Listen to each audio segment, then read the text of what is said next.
우리가 하나님 나라 시리즈 함께 나누고 있습니다. 벌써 16번째 시간입니다. 우리가 지난 시간 창조의 질서와 사명이라고 하는 제목으로 함께 나눴습니다. 다시 한번 그것을 네 가지로 요약해 보면은, 첫 번째로는 하나님의 창조에는 계획이 있다라는 겁니다. 하나님이 만드신 이 만물과 모든 세계는 우연히 그냥 어떠한 힘에 의해서 지어진 것이 아니라 하나님의 의도가 있고 하나님의 질서가 있고 하나님의 계획이 그 가운데 있습니다.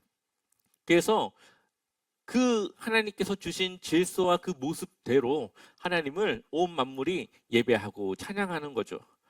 태양은 태양의 그 역할과 그 모습으로, 산은 산다운 그 모습으로, 그냥 그 지어진 대로 하나님 앞에 모든 만물은 찬양을 하고 예배를 드립니다. 그렇다면 우리는 어떻게 하나님을 예배하고 찬양해야 될까요? 먼저는 하나님의 형상을 회복해야 되고, 그래서 하나님이 우리에게 주신 그 모습을 우리가 회복할 때에 우리의 삶이 하나님 앞에 예배가 될 수 있는 것이죠. 그렇게 하나님은 우리에게 그러한 질서와 그러한 계획을 갖고 이 세상을 만드셨습니다. 두 번째로는 모든 피조물은 하나님이 만드신 그 질서에 순응하고 살아갈 능력을 갖추고 있습니다. 우리도 하나님이 자신이 누구인지를 드러내셨고, 또 사람은 그 하나님이라고 하는 존재에 대해서 듣지 않았어도 어떠한 그 초월적인 그 존재에 대한 탐구와 그러한 그 생각들을 늘 모든 역사 안에서 했던 것을 보게 됩니다. 그것은 인간의 이 창조의 모습 속에는 하나님이라고 하는 존재에 대한 의식과 그것을 알 수 있는 그러한 능력을 하나님께서 주셨다라는 거죠. 또한 하나님의 형상을 통해 우리를 지으심으로 이 세상을 다스리고 관리하고 경영할 그러한 사명도 주셨습니다. 그래서 우리는 이 세상에 지어진 모든 동물들 중에 하나의 존재가 아니라 그냥 우리는 특별한 하나님의 형상으로 따로 특별하게 하나님께서 창조한 하나님의 대리자, 하나님의 사명을 부여받은 하나님의 형상을 닮은 사람이라는 것을 우리는 알 수가 있습니다. 세 번째로는 창조하신 모든 것이 상호 관계성을 갖고 있습니다. 인간은 하나님과의 바른 관계 속에서 원래 있어야 될 그 자리에서 그 역할을 감당해야 되는 것이죠.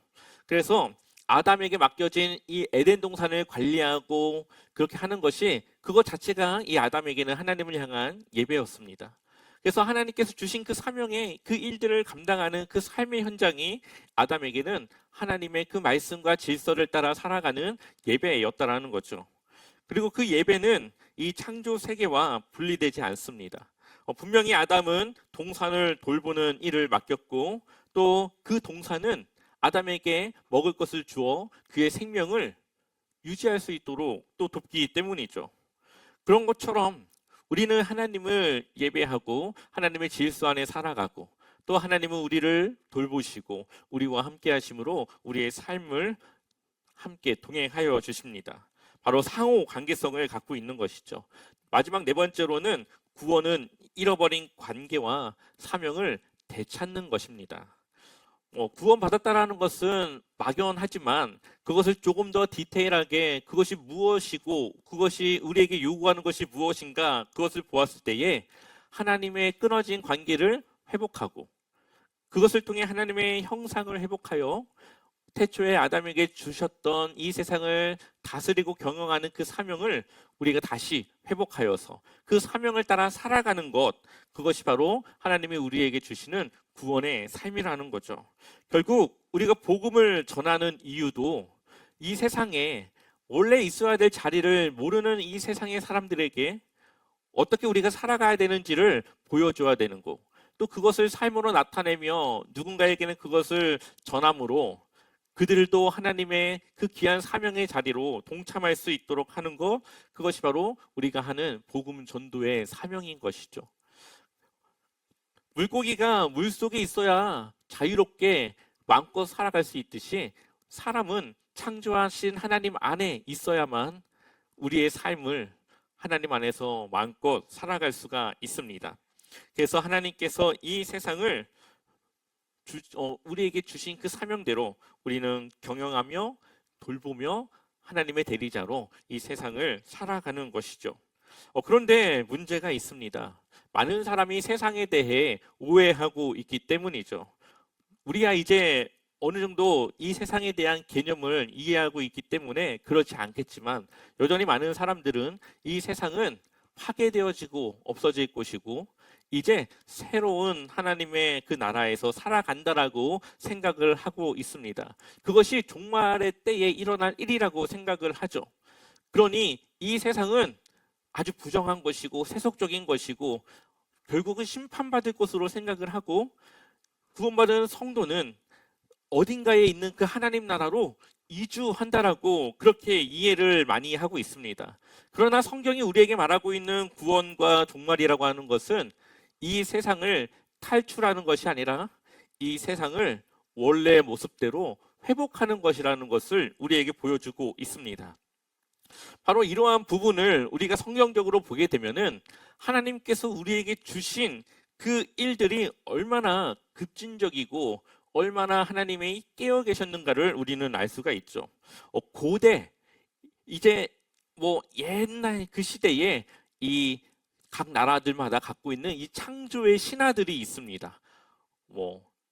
길가메시 약간 그런 얘기 다 들어보셨죠? 막 그런 여러 가지 고대의 신화들이 있는데 그 신화들을 보게 되면은 이 신을 대리하는 그 역할은 왕에게만 주어지게 됩니다.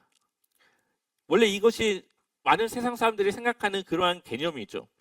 왕이 자신의 그 가진 권한으로 신을 대행해서 그 일들을 행한다라고 이 옛날 그 고대의 창조 신화의 내용에는 그렇게 나와 있습니다. 그러나 성경은 뭐라고 말씀하시는지 아십니까? 성경은 남자와 여자 이 세상의 모든 사람이 하나님의 형상으로 지어진 하나님의 일을 대리해야 될 대리자라고 우리에게 말하고 있습니다. 자, 우리 창세기 1장 27절 말씀 한번 읽어보겠습니다.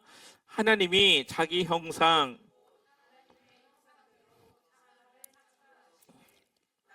여자를 창조하시고 아멘. 지금이야 이 남자와 여자가 동일하게 하나님의 형상을 따라 만들어졌고 모두 동일하게 하나님의 형상을 따라 이 세상을 경영하고 살아가야 된다는 것을 잘 이해할 수 있지만 고대 사회, 예전 그 사회에서는 여자는 조금은 이 남성보다 떨어지는 그러한 위치에 있었던 그러한 개념을 가지고 있었죠. 그러한 것들을 보았을 때에 하나님은 처음부터 사람이라고 하는 이 존재는 모두 하나님의 형상을 따라 만들어졌고 그 하나님이 맡겨진 하나님의 주어진 그 대리의 역할을 할 수 있다는 것을 우리에게 말해주고 있습니다. 더 나아가서 하나님은 이 세상을 만들고 나서 꼭 하는 표현이 있습니다. 보시기에 좋았더라. 하나님이 만드시고 보시기에 좋았다고 말씀하십니다. 이것이 언제까지요? 죄를 짓기 전까지. 하나님이 이 세상의 모든 하나님의 질서 안에 살아가는 이 모든 것을 보시기에 좋았고 그것이 하나님이 원하시는 모습이었고 그냥 그렇게 유지되며 살아가기를 원하셨습니다. 그러나 결국은 하나님이 믿지 못하는 그러한 죄를 통하여 하나님의 형상을 잃어버리고 그 하나님의 계획과 다른 그러한 일들을 이제 하게 되는 것이죠. 하나님은 이 피조물을 다스리는 일을 우리에게 내어주셨습니다. 원래는 하나님이 모든 것을 다스려야 되는데 하나님의 형상을 따라 우리를 만들었고 우리는 그 하나님의 일을 대신할 능력과 지혜를 갖추었기 때문에 우리는 그 일을 할 수 있는 것이죠. 그래서 아담에게 무엇을 시키는지 아십니까? 이름을 짓게 합니다. 우리 한번 창세기 2장 20절 말씀 읽어보겠습니다. 아담이 모든 가축과 공중의 새와 들의 모든 짐승에게 이름을 주니라. 아담이 돕는 배필이 없으므로. 아멘. 하나님이 창조하신 3일째 되는 날까지는 하나님이 그 개념을 잡습니다. 낮과 밤, 빛, 어둠, 그것은 하나님께서 만드신 개념이에요. 그런데 이것을 채우는 동물과 식물과 그러한 것들은 이제 아담에게 그 이름을 짓도록 그것을 주십니다. 하나님이 해야 될 일을 주고 있는 것이죠. 여기서 이름을 짓는다라고 하는 것은 그냥 이름을 한번 지어봐라 이것이 아니라 그 안에는 그 존재들을 이제 책임지는 그러한 그것을 다스릴 그러한 권한이 그에게 있다라는 것을 하나님께서 알려주시는 겁니다. 바로 그러한 개념에서 이름을 지으라고 하는 것이죠. 그러니 하나님을 대신해서 그 자리에서 하나님과 같은 일을 하는 그 사람이 얼마나 이 많은 권한을 가졌고 얼마나 그 에덴 동산 안에서 어떤 피조물이 이 아담에게 대항할 수 있거나 감히 대들 수 있겠습니까? 그런데 아마 그것이 그들에게는 조금 지나쳤는지 모르겠지만 그들 안에는 조금씩 교만한 마음이 들게 됩니다. 흔히 우리가 호의가 계속되면 권리인 줄 안다고 얘기하듯이 하나님이 주신 이러한 권리와 이러한 일들이 이제는 하나님과 같은 존재로 자신들이 서서히 인식되면서 이제는 선악과를 먹는 그러한 일까지 그들이 하게 되는 것이죠. 그들이 하나님의 피조물이라고 하는 개념을 가졌을 때는 당연히 하나님의 말씀을 지키고 살아가는 것이 옳다고 생각을 하지만 이제는 서서히 그들의 삶에 모든 것을 다스릴 수 있는 권한이 익숙해지면서 그들에게는 이제는 자신들이 마치 하나님이 된 것처럼 그렇게 되고 싶은 마음이 결국은 하나님과의 관계를 끊어버리고 하나님의 약속을 어기게 되는 그러한 결과를 보게 되는 것이죠. 그래서 이 선악과 삭부는 단순히 이 선악과를 먹은 것이 중심이 아니라 좀 더 이것을 깊게 보면 하나님이 인간에게 주신 이 하나님의 형상의 이 능력을 남용한 그것을 자신의 그 욕심대로 사용한 그 결과로 볼 수가 있습니다. 하나님과 같이 선택할 수 있는 자유의지를 받은 우리가 하나님이 아닌 나를 위한 자기중심성의 삶을 살아가기로 했을 때 하나님이 없이 그냥 내가 내 삶의 주인이 되어지고자 했을 때 그것은 결국 죄가 되었다라는 거죠. 하나님이 창조한 이 창조 세계는 질서라는 것이 있습니다. 태양은 돌지 않죠. 태양 주위를 지구가 돕니다. 그런데 이 태양이 지구 주위를 돌면 어떻게 될까요? 이 창조 세계는 큰일 나겠죠. 그 거대한 이 태양이 그냥 돌아버리면. 마찬가지로 하나님은 가만히 있고 사람은 하나님을 주변으로 하나님과 함께 해야 되는 그러한 질서 안에 창조된 존재입니다. 그런데 이제는 사람들이 이제 내가 중심이 되고 하나님이 나를 위한 그러한 일을 해주는 그러한 개념으로 바뀌게 되었다라는 거죠. 하나님을 향한 태도가 바뀌어지게 된 겁니다. 이것이 바로 죄를 지은 사람과 그 모습 안에서 나타나는 하나님과의 관계가 깨어졌다라고 하는 그러한 증거로 보여지는 것이죠. 결국은 하나님이 말씀하신 것처럼 우리는 죽어야 하는 존재가 되게 됩니다. 하나님은 이미 선악과를 먹으면 죽을 것이라고 말씀했지만 그것을 어기고 선악과를 먹습니다. 그리고 우리는 하나님과의 관계가 끊어졌고 영원한 생명을 누리지 못하는 심판과 죽음에 이르러야 하는 그러한 죄인의 삶을 살아가게 되죠. 또한 그 사건 이후에 보게 되면은 사람들은 이제 폭력적으로 서로가 협력하지 않고 적대적인 관계가 형성되기 시작합니다. 가인은 자신의 동생 아벨을 죽이고 사람들은 자신이 많은 사람을 죽인 것을 자랑스럽게 여기는 그러한 시대로 바뀌어 가게 됩니다. 어, 여기서 우리가 한 가지 중요하게 봐야 할 것은 죄가 시작되었고 하나님의 형상이 깨어졌고 이 세상의 질서는 하나님의 질서와 다르게 깨어진 세상으로 바뀌었지만 그 중에서도 깨어지지 않은 부분도 있다라는 사실이죠.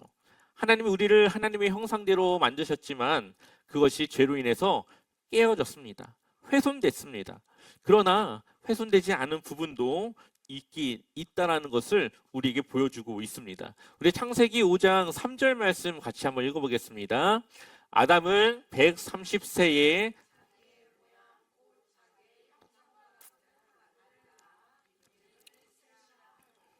아멘. 아담은 130세에 자기의 형상과 같은 하나님의 그 형상과 같은 그러한 모습으로 이 셋을 낳게 됩니다. 그리고 앞에는 나오지 않겠지만 5장 1절을 보게 되면은 아담의 계보를 적은 책이라 하나님이 사람을 창조하실 때에 하나님의 모양대로 지으시되라고 하면서 시작을 하죠. 물론 하나님의 형상이 깨어지고 훼손됐지만 여전히 하나님의 형상이 남아있는 부분들이 있습니다. 그래서 사람은 타락한 이후에도 죄가 들어온 이후에도 하나님이라고 하는 존재를 인지할 수 있는 능력을 여전히 가지고 있는 것이죠. 또한 이 세상을 돌볼 수 있는 능력도 우리는 여전히 가지고 있습니다. 실제로 인류의 문명을 연구해 보면 모든 문명 안에는 신이라고 하는 존재가 들어 있습니다. 그 신이 하나님이 아닐 수도 있지만 초월자에 대한 인식은 대부분의 사람들이 하고 있었다는 거죠. 또한 사람은 도구를 사용할 수 있고 그것이 발전하고 더 앞으로 더 발전해 나가는 모습을 보여줍니다. 이 세상에 어떤 피조물이 그냥 배를 채우려고 먹지 않고 이 맛을 보면서 더 맛있는 걸 먹기 위해서 연구하고 만들고 하겠습니까? 이것은 다 우리가 하나님의 형상을 따라 지어졌기 때문에 하나님의 그 능력으로 우리는 다른 피조물들과 다르게 우리는 이 세상을 경영하고 돌보고 우리는 충분히 그럴 수 있는 능력을 부여받았기 때문입니다. 그래서 불을 사용하고 돌을 사용하고 쇠를 사용하고 이것이 점점 발전해서 지금은 AI, 우주, 이제는 우주에다가 이 에너지 자원을 설치해서 이제 AI를 쓰는데 부족한 에너지를 우주에서 공급받는 것을 계획하고 있습니다. 이제는 사람들의 이 라운드가 이제 우주 밖으로까지 펼쳐져 나가고 있죠. 바로 이러한 능력들, 이러한 모습은 다 하나님의 형상을 따라 우리가 지어졌고 하나님은 그러한 능력을 통해 이 세상을 돌보고 경영하고 하나님이 주신 그 사명을 다하기 위한 그러한 일들을 위해서 우리에게 주신 것이죠. 그러나 이 죄는 사람이 그렇게 살아가지 않도록 합니다. 그렇기 때문에 우리는 구원을 얻고 하나님의 형상을 회복하여 다시 우리에게 주신 그 능력과 그 가진 것을 통해 이 세상에 하나님의 뜻과 하나님의 그 질서를 다시 세워나가는 삶을 우리는 살아가는 것이죠. 그것이 바로 구원받은 성도가 이 세상 속에서 살아가야 될 그러한 모습인 것입니다. 그래서 하나님께서 이 창세기에 보면은 늘 생육하고 번성하고 다스리라고 하는 사명을 주십니다. 창세기 9장 1절을 보면 하나님이 노아와 그 아들들에게 복을 주시며 그들에게 이르시되 생육하고 번성하여 땅에 충만하라. 세상을 한번 뒤엎고 난 이후 다시 노아로부터 온 인류가 시작되어지는데 그때도 주신 사명은 바로 이 세상을 다스리고 번성하고 충만케 하는 그것을 주십니다. 또한 하나님께서 그 주신 그 사명을 사람들이 감당해 내야 되는데 또 사람들은 죄를 짓죠.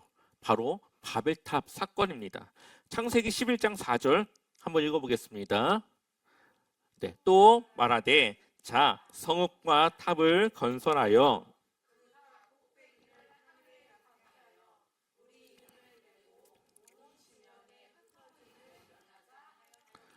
아멘. 그러나 사람들은 여전히 또 누구와 같이 되려고 합니까? 하나님과 같이 되려고 합니다. 하나님의 창조 질서를 벗어난 삶을 살아가고 있죠. 그러나 하나님은 또 포기하지 않습니다. 누구를 선택하십니까?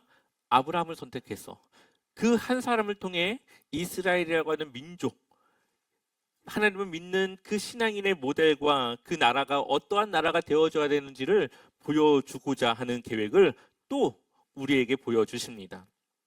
그래서 아브라함을 부르시죠. 창세기 12장 2절을 보면 내가 너로 큰 민족을 이루고 내게 복을 주어 내 이름을 창대하게 하리니 너는 복이 될지라. 3절에 너를 축복하는 자에게는 내가 복을 내리고 너를 저주하는 자에게는 내가 저주하리니 땅의 모든 족속이 너로 말미암아 복을 얻을 것이라 하신지라. 아멘. 하나님은 이 아브라함을 통해 다시 하나님께서 주시고자 하는 그 사명을 회복하길 원하십니다. 그리고 아브라함을 통해 하나님의 공동체가 회복되어지고 이것은 하나님 나라의 시작이 어떠한 모습인지를 우리에게 보여주고 있는 것입니다. 하나님이 우리의 삶의 주 되시고 우리의 삶이 회복되어지게 되면은 우리는 하나님이 우리에게 원하시는 그 사명을 따라 우리는 살아가게 됩니다. 그래서 우리는 이 세상에 하나님을 따라 살아가는 하나님의 구원받은 백성의 삶이 무엇인지를 보여주고 또 그렇게 살아가는 것이 얼마나 이 사람다운 삶으로 살아가는 것인지를 우리는 보여줄 수 있습니다. 그래서 우리에게 하나님은 하나님의 백성, 거룩한 나라, 제사장이라고 말하고 있죠. 바로 그러한 모습으로 우리는 살아가서 하나님을 대리하고 하나님을 나타내야 되기 때문에 그렇습니다. 그래서 우리는 한 사람으로 시작해서 공동체를 이루는 것이, 그러한 하나님 나라의 공동체를 이루는 것이 하나님이 우리에게 원하시는 교회의 모습이라는 것을 기억해야 되는 것이죠. 하나님은 아브라함을 구원하고자 하는 것이 아니라 아브라함을 통해 이스라엘을, 또한 이스라엘을 통해 온 열방을 구원하기 원하셨습니다. 그러니 나 한 사람의 구원이 끝이 아니라 나를 통해 우리의 이 공동체가, 우리 이 공동체 안에 있는 누군가 하나님을 여전히 만나지 못하고 하나님을 믿지 못하는 누군가가 있다면 그 한 사람 또한 이 공동체 안에서 하나님의 구원받은 그 삶으로 나아갈 수 있도록 우리는 그러한 공동체와 그러한 모습으로 우리는 살아가야 되는 것이죠.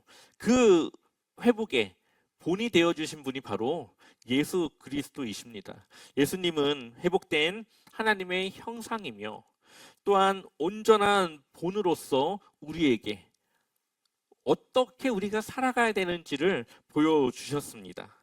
예수님은 육신을 입고 이 땅에 오셨지만 죄를 짓지 않으셨고 또한 어떻게 살아가는 것이 하나님이 우리에게 원하시는지를 보여주셨고 그렇게 살았을 때에 하나님의 뜻을 따라 예수님께서 살았을 때에 어떠한 결과가 있는지를 보여주셨습니다. 그 결과는 부활이었고 죽음을 이기고 승리하는 것이었습니다. 죽음이라고 하는 것은 죄의 결과이지만 부활이라고 하는 것은 죄를 이기고 하나님의 형상을 회복했다라는 것을 보여주는 모습입니다. 그렇기 때문에 우리는 그 부활을 얻기 위해서, 새로운 생명을 우리가 얻기 위해서는 하나님의 형상을 따라 하나님이 우리에게 주신 그 사명을 따라 우리는 살아가야 됨을 말씀하고 있습니다. 그래서 고린도전서 13장 12절 우리 같이 읽어보겠습니다. 우리가 지금은 거울로 보는 것 같이 희미하나 그때에는 얼굴과 얼굴을 대하여 볼 것이요 지금은 내가 부분적으로 아나 그때에는 주께서 나를 아신 것 같이 내가 온전히 알리라. 아멘. 우리가 지금은 하나님에 대해서 알지만 희미하게, 그냥 하나님이라고 하는 존재는 알지만 뚜렷하게 알지 못하지만 우리가 부활하면 그때에는 주께서 나를 아신 것처럼 나도 하나님을 온전히 얼굴과 얼굴을 대하여 본다고 말하고 있습니다. 바로 부활 이후에 우리의 삶은 하나님을 온전히 알고 하나님을 이해하고 하나님과 함께 하는 것이죠.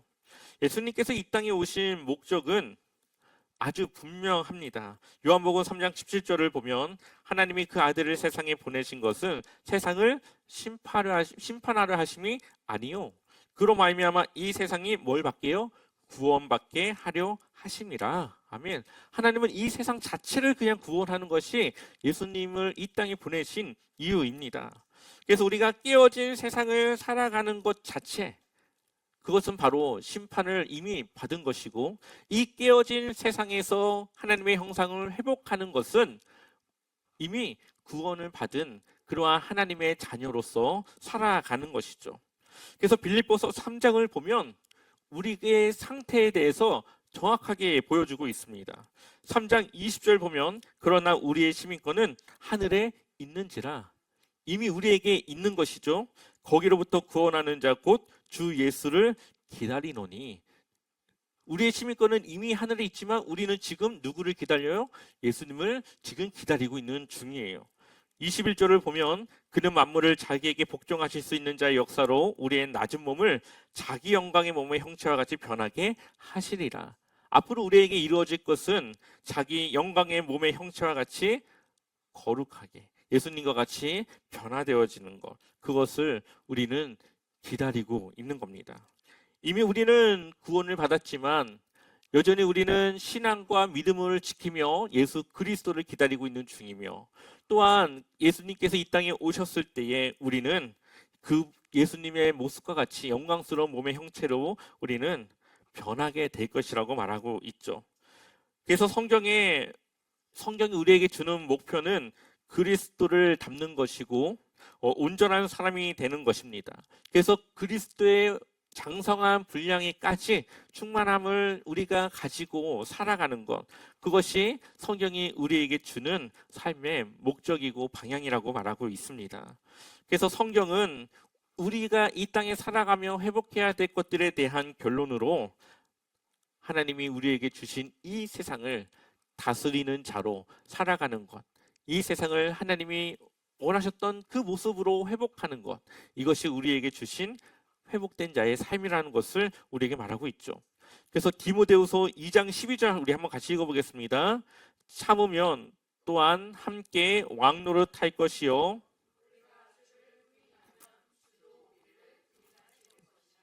아멘. 우리가 참으면 또한 함께 뭘 한다고요? 왕노릇. 우리가 구원받으면 앞으로 하나님의 나라가 온전히 이 땅에 세워지면 우리는 또다시 아담과 같이 이 땅을 하나님을 대리해서 통치하는 그러한 왕과 같은 그러한 모습으로 살아간다고 말씀하고 있죠. 요한계시록 5장 10절도 우리 읽어보겠습니다. 그들로 우리 하나님 앞에서 나라와 제사장들을 삼으셨으니 그들이 이 땅에서 왕노릇 하리로다 하더라. 아멘. 동일하게 요한계시록도 앞으로 이 땅에 세워지는 하나님 나라에서 우리가 해야 될 것은 아담과 같이 하나님의 형상을 따라 이 세상을 다스리고 경영하고 이끌어가는 그러한 왕과 같은 그런 모습으로 살아갈 것이라고 말하고 있습니다. 그래서 성경을 딱 단어로 접으면은 창세기에서 하나님께서 보여주신 이 에덴 동산의 모습이 결국은 회복되어지는 것, 이것이 바로 성경의 시작과 끝입니다. 이 세상은 없어지거나 파괴되거나 사라질 것이 아니라 하나님이 회복시키시고 하나님의 원래 계획으로 되돌려 놓는 그러한 일들이 일어나게 될 것이라는 것을 성경은 우리에게 말하고 있죠. 하나님은 이 세상을 버리는 것이 아니라 하나님이 회복시키시는 겁니다. 그것을 위해서 우리를 지금부터 사용하시는 것이고 우리는 지금부터 그러한 사명으로 살아가는 것입니다. 그래서 로마서 8장도 우리에게 그러한 것들에 대해서 말하고 있는데요. 8장 17절부터 19절 말씀까지 읽어보겠습니다. 자녀이면 상속자이기도 합니다. 우리가 그리스도와 함께 영광을 받으려고 그와 함께 고난을 받으면 우리는 하나님이 정하신 상속자요 그리스도와 더불어 공동 상속자입니다. 하나님, 현재 우리가 겪는 고난은 장차 우리에게 나타날 영광에 견주면 아무것도 아니라고 나는 생각합니다. 피조물은 하나님의 자녀들이 나타나기를 간절히 기다리고 있습니다. 아멘.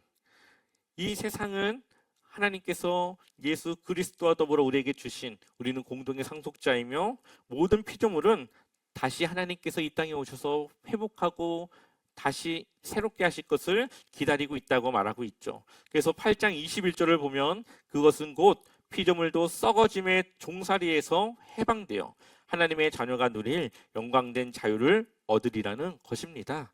아멘. 결국은 우리가 하나님 안에서 새롭게 회복되어지는 것을 지속적으로 이야기하고 있습니다. 그렇다면 우리는 이러한 구원의 삶이 시작된 우리에게 해야 될 것은 무엇일까요? 첫 번째로는 내가 먼저 회복되는 것입니다.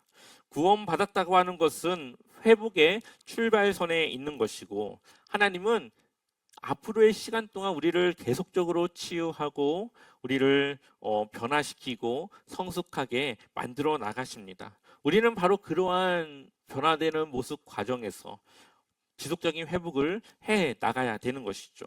두 번째로는 잃어버린 자들이 회복될 수 있는 통로가 되는 겁니다.